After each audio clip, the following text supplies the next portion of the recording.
for joining our second live stream broadcast via Twitter. I'm Asif Wasti, Senior Trade Advisor at Export Development Canada. And I'm Jean-François Lamoureux, a Senior Political Risk Insurance Underwriter at EDC.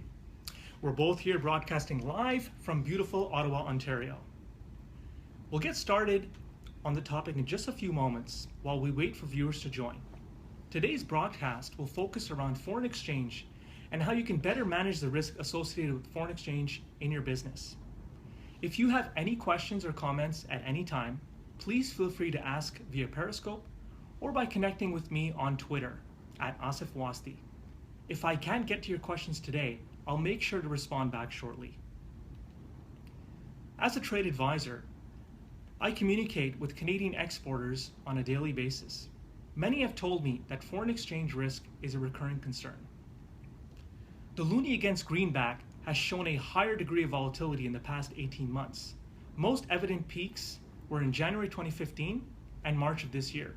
Principal drivers of that volatility were oil prices, as well as the appreciation of the US dollar due to safe haven flows. Most exporters agree that fluctuations on foreign exchange can seriously impact their profits and cash flow. The more rates fluctuate, the more guesswork exporters need to do when forecasting budgets, especially when they're offering extended payment terms to buyers. Despite this understanding, some exporters still avoid managing their foreign exchange risk because they find it too complicated or costly. Managing foreign exchange risk can provide exporters with many benefits, such as better financial forecasting. I have with me today Jean-François, a foreign exchange specialist who will provide some insightful tips on how to successfully set up a foreign exchange risk strategy. Jean-François, thanks for joining us today. There's one thing for an exporter to acknowledge that foreign exchange risk is an ongoing concern, but where should they start? Well, as you mentioned, it doesn't have to be complicated and it doesn't have to be costly. And the very first thing that an exporter, that a new exporter or a company that's already exporting but that's struggling with this issue of managing foreign exchange risks should do is they need to develop a game plan and write it down and create a written document that the formal name for that game plan is a foreign exchange policy. And what essentially a foreign exchange policy is it's a document that will capture both the company's strategy with respect to managing foreign exchange risk, as well as the governance of that activity. So who's going to be doing what, when, what are going to be the reporting requirements, who's ultimately accountable for the success or failure, how do you measure success, etc. So what I'd like to do today is basically describe the how, because I think that's what probably a lot of your viewers are wondering. Well, how do you manage foreign exchange risk? Well, the first answer, as we just mentioned, you need to create a game plan. And within that game plan, you should be getting into that level of granularity in terms of what are the steps required to effectively manage foreign exchange risk. And as an aside, EDC conducted a survey a few years ago concerning the management of foreign exchange risk. And it was amazing that we found out that less than 1 out of 5 Canadian companies had a game plan, or Canadian exporters had a game plan. So no wonder they're struggling with this activity. They just don't have, they haven't invested in putting together a game plan, probably because they don't know how to do it. So going back to what are some of the key steps in putting that game plan together, and in fact, how do you conduct foreign exchange risk management? For step number 1, you want to clearly identify when does your exposure to foreign exchange risk arises.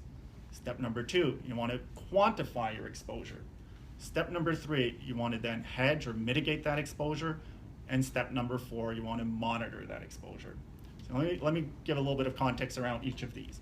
Step number 1, when does your exposure arise? A lot of companies think that their exposure arises at the time that they make a sale, which eventually hits their financial statements, they create the accounts receivable, etc. That's wrong. Your exposure begins the day that you're going to be calculating your prices in a foreign currency. So if we take the very classical example of a Canadian company doing business in the US, let's say today you were going to create a price list that's going to be good for the next 6 months for some of your US distributors. And you're going to convert your Canadian dollar prices into US dollars today.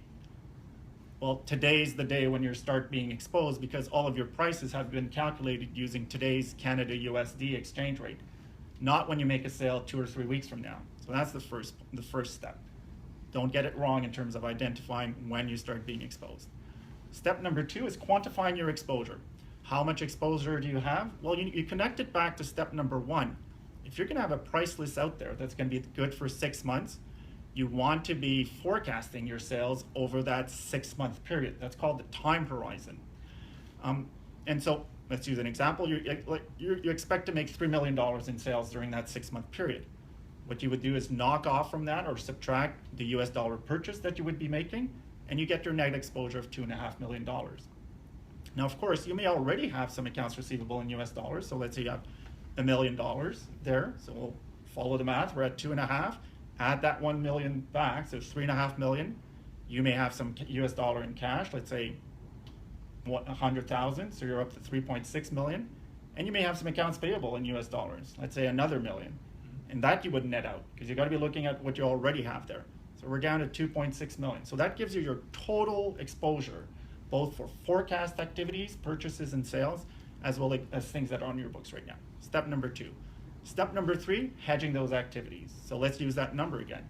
2.6 million, that's your net exposure to US dollars. You'll be receiving those dollars over the next 6 months, and you want to make sure you don't see your profit margins evaporate because of the unfavorable movements in exchange rate.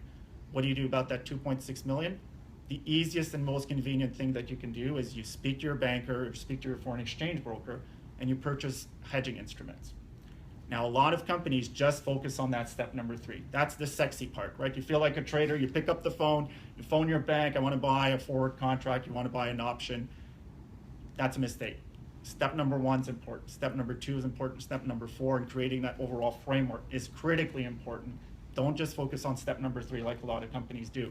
So by doing that step number 3, you could purchase an instrument, let's say for $2 million, that would lock in your rate of exchange and give predictability to $2 million. You do the math, 2.6 minus 2, because you don't want to be necessarily hedging 100% because you've got some forecast sales in there. So most companies will hedge, well, it depends, company by company, but will not hedge 100%. And now you've got only $600,000 worth of exposure. And then finally, step number 4 is about monitoring your position, because that $2.6 million in our example, again, that changes daily. So you got to have that discipline of making sure that you're continuously tracking what your exposure is. So 4 steps that should, hopefully we'll get our viewers going. And I think you're going to talk a little bit about the document that EDC created a few years ago to help Canadian companies do that. Thank you very much, Jean-Francois, for this insight. I'm sure these steps will definitely help Canadian exporters.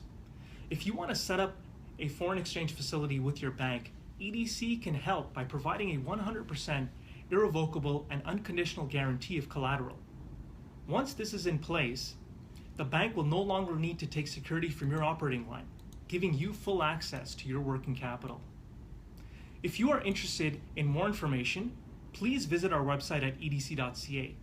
You can also click on the URL attached to my pinned tweet on Twitter, which will redirect you to a guide on building a foreign exchange policy, which is a great resource. Which is the document I was talking about. Absolutely. To help companies, exactly. Until next time, thanks everyone for viewing, and have a great day. Thank you, Jean-Francois. You're welcome.